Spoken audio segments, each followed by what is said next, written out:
Oh boy, big news in the world of Call of Duty today. And if you guys didn't hear, they announced that they're releasing a live action Call of Duty movie from Paramount.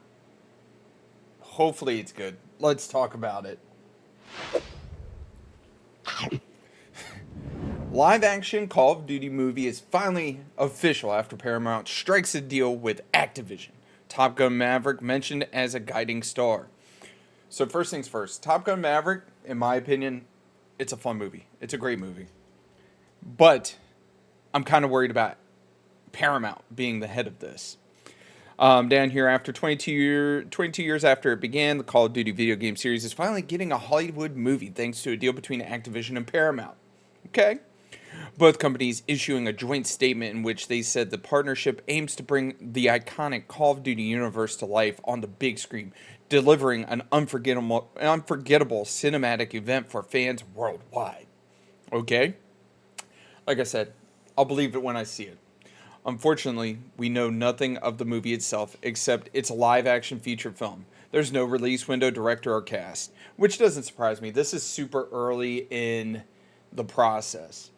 All that they've done right here is they've shook hands, signed a couple papers, and they're allowing Paramount to use the intellectual property that is Call of Duty. Call of Duty fans have for years been wondering why the game hasn't had an official adaptation, considering Hollywood loves its war movies. It's because it's a freaking video game, you dipshits. Let me tell you, the amount of video game garbage out there when it comes to movies and TV shows is just ridiculous. Call of Duty itself is one of the biggest video game franchises of all time, with over 500 million copies sold globally. A movie would benefit from launching into an established audience and instant brand recognition. What does that sound like? Ka-ching! They're looking to make that money, baby. You know, I think we're going to hear probably more about the Call of Duty movie, right? Than we are about the Gears of War movie potentially coming by Netflix. Because they announced that, what, 6, 8 months ago? And we still have yet to hear anything about the cast. I haven't even heard about who the director is. Anyways, here's the official blurb from today's announcement. I actually like that sentence. Under this milestone partnership, Paramount will develop, produce, and distribute a live action feature film based on Call of Duty, designed to thrill its massive global fan base by delivering on the hallmarks of what fans love about the iconic series. We'll talk about that here in a minute. While boldly expanding the franchise to an entirely new audience. We'll touch more on that in a minute. Both companies are committed to honoring the brand's rich narrative and distinctive styles, promising an authentic and exciting experience for lifetime fans and newcomers alike. We'll talk about more of that in a minute. Anyways, here's the quote from David Ellison, chairman and the CEO of Paramount, who said he's a big Call of Duty fan who's put countless hours into the franchise over the years. Guess what? Everybody has. Like, Call of Duty's definitely one of those franchises that transcends. It's an easy game to pick up and just go pub stomping with your friends. As a lifelong fan of Call of Duty, this is truly a dream come true from the first Allied campaigns in the original Call of Duty through Modern Warfare and Black Ops. I've spent countless hours playing this franchise that I absolutely love, being entrusted by Activision and the players worldwide to bring this extraordinary storytelling universe to the big screen is both an honor and a responsibility that we don't take lightly. We'll talk about that more in a minute too. We're approaching this film with the same discipline, uncompromised commitment to the excellence that guided our work on Top Gun Maverick. Hopefully, that doesn't mean that fucking Tom Cruise is going to be playing Captain Price. Oh.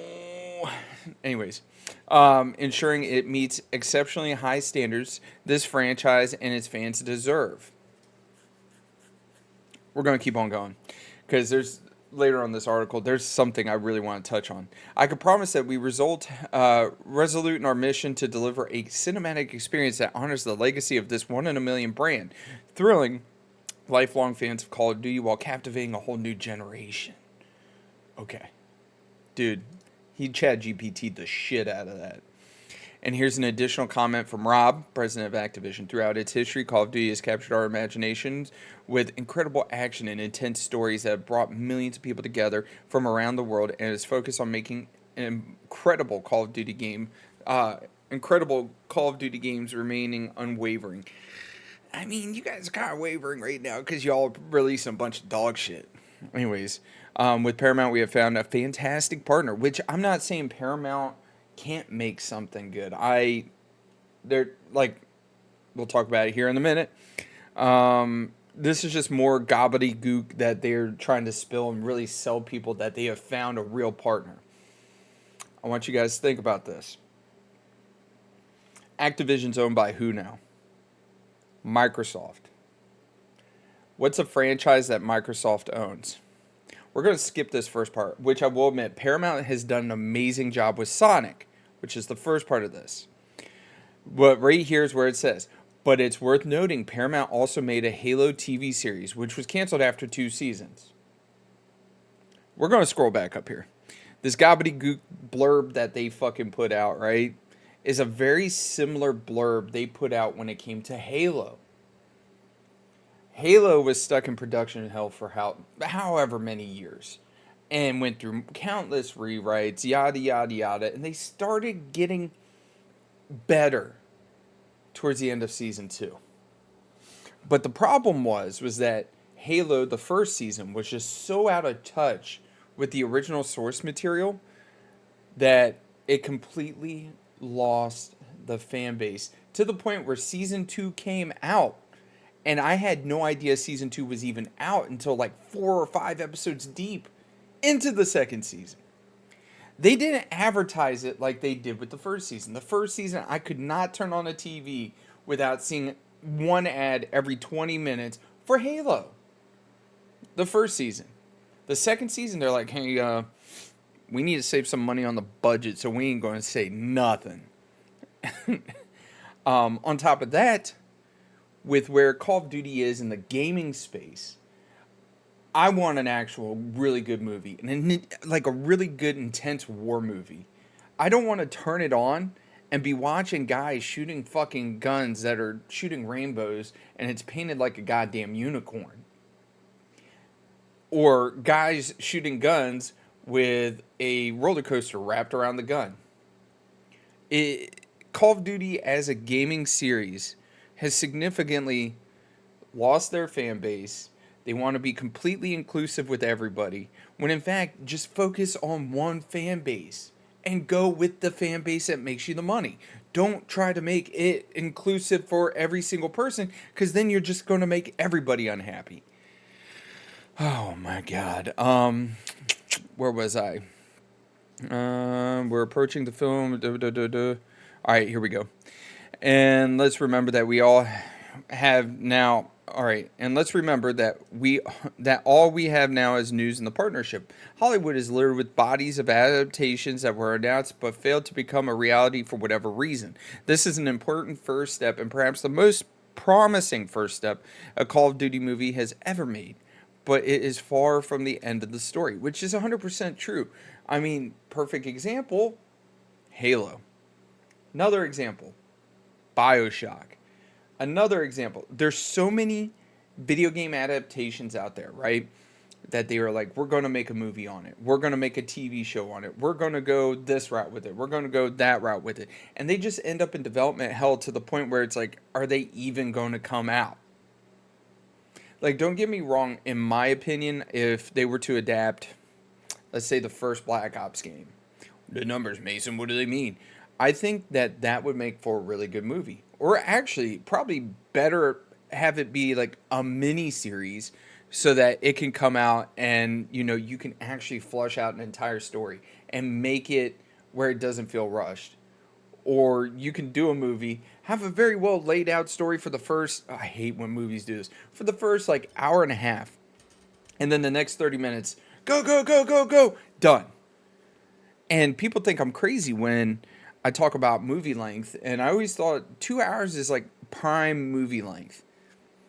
If I'm going to watch a 3-hour long movie, like, I ain't got nothing to do that day. But in my opinion, like, anything 2 hours or less, that's money. hey, this is so and so, he's doing X, Y, and Z. Just give us something like that. Anyways, still it's fun to speculate about what the Call of Duty movie might look like. Will it go down as the OG Call of Duty route and tell us World War II story, which I really hope it doesn't, or will it pick up one of the stories already established by the Modern Warfare or Black Ops brands? If so, we could see popular characters such as Price, Ghost, Soap, Mason, Woods, Hudson. If we see those characters, which actors would play them? Okay, in my opinion,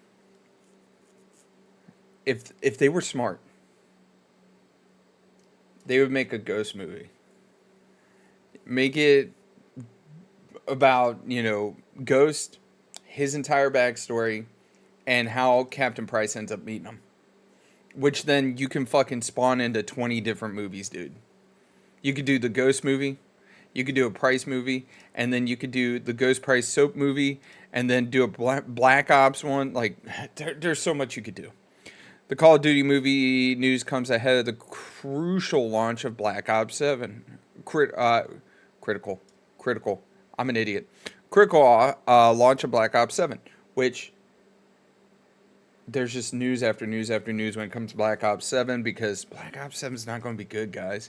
Which launches this November amid what is expected to be a stiff competition from its rival first-person shooter Black Ops 6. Anyways, I'm done with this article. Wait, was there any comments? The time to do this would have been 10 to 15 years ago.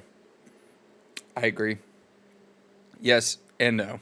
I couldn't think of a worse kind of film to sit through these days. I mean, the guy's got a point. We have to buy a battle pass to see the full film. Beavis and Butthead can't be in our room. Good jokes aside, what the fuck? Who the fuck wants this? Dude, that is fucking great. I like coming down and reading the comments sometimes. Not everything needs to be turned into a movie, and least of all Call of Duty. I disagree with this. Well, I agree and disagree because there is a certain amount of stuff that really doesn't need to be turned into a movie, but I think Call of Duty would be a really good franchise to make into a movie. The main characters will consist of black dude and Asians. Likely, it's going to be lit as fuck. Oh my god. All right, let's go full screen. In my opinion, or we'll have to see. I'll believe it when I see it. Am I expecting like a ridiculously great story? Absolutely not. Do I think that there's potential here? Absolutely, I do. The thing of it is they got to get back to the basics. They got to tell a war story. And you got to realize, at the end of the day, you can't appease every single demographic. It's just that simple. If you're trying to appease everybody, you're going to, piss off everybody. It's always going to be that way. Anyways, you guys, y'all take it easy. Have a great and wonderful day. Don't forget to mash that like button. Subscribe down below. Every little bit helps out the channel immensely. Y'all take it easy, and I'll see you tomorrow.